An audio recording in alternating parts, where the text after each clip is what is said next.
सभी पंछी तो जंगल में बहुत खुश थे क्योंकि आज सबकी प्यारी टूनी चिड़िया का हैप्पी वाला बर्थडे था। तो सब उसी के बर्थडे के बारे में बातें कर रहे थे।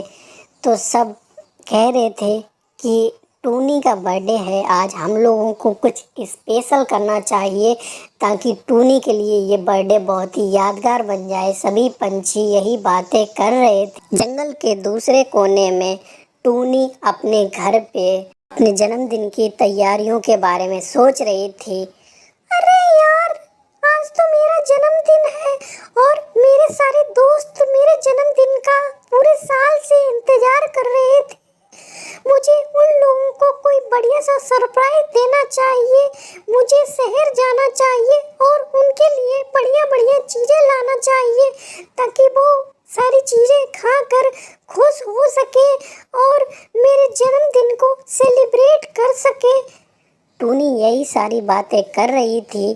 फिर उसके बाद वो ये तय करती है जंगल से दूर शहर जाएगी और वहाँ एक बेकरी से बढ़िया सा केक और बहुत सारी चीज़ें लेकर आएगी जिससे वो अपने दोस्तों को खिला सके। ऐसा कहकर टूनी शहर की तरफ चली जाती है। इधर जंगल में दूसरी तरफ सारे पंछी मिलकर बैठकर आपस में बातें कर रहे होते हैं। तो कालू कहता है, दोस्तों, तुम्हारी टूनी के जन्मदिन पर किस प्रकार की तैयारी है?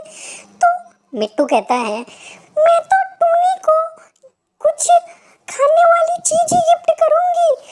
कालू, तुम क्या करोगे? तो कालू कहता है, मैं तो टूनी को एक अच्छा सा स्वेटर दूंगा क्योंकि आने वाले समय में सर्दियां आने वाली है। तो बाकी दोनों पूछते हैं, लूसी तुम क्या दे रहे हो? तो लूसी कहती है, मैं ना टूनी को एक अलार्म घड़ी दूंगी जिससे वो टाइम से उठ सके। सारे पंछी यही बातें कर रहे होते हैं। तभी मिट्टू कहता है, चलो चलो यार, सब लोग तैयार होते हैं, फिर टूनी के घर पर भी तो जाना है, वहाँ भी तो समय लगेगा। तो सभी तैयार होने के लिए चले जाते हैं। इधर टूनी शहर की ओर जा रही होती है क्योंकि शहर उसके घर से बहुत दूर होता है। तो बेचारी टूनी थकी हारी हाँफते हुए शहर पहुंचती है और बेकरी पहुंचकर कहती है, हाँ चलो, बेकरी तो पहुंच गए, अब क्या क्या लेना है मैं तो भूल ही गई, चलो अंदर चलकर देखते हैं क्या क्या मिल रहा है।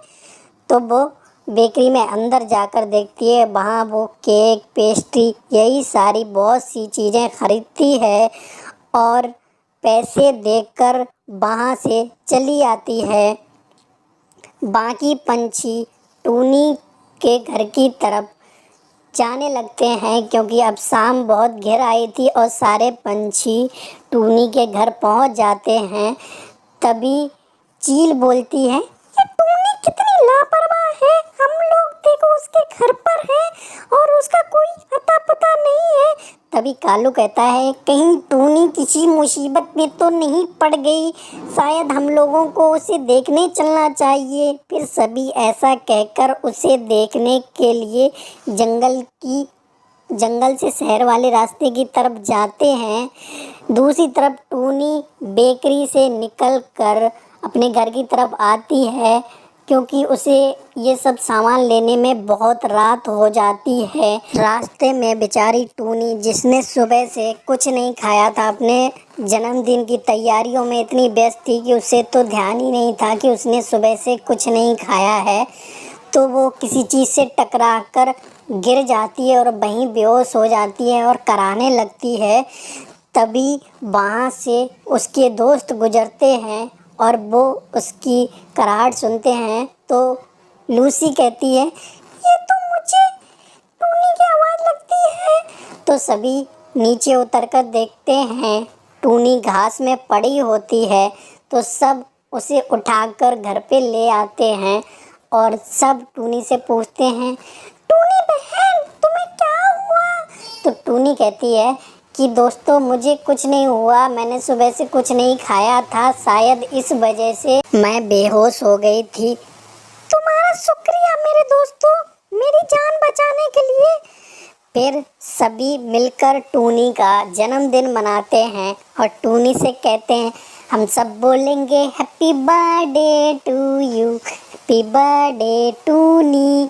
और फिर टूनी सबको पेस्ट्री खिलाती है और सभी हंसी खुशी टूनी का जन्मदिन मनाते हैं और सभी कहते हैं हैप्पी बर्थडे टू यू।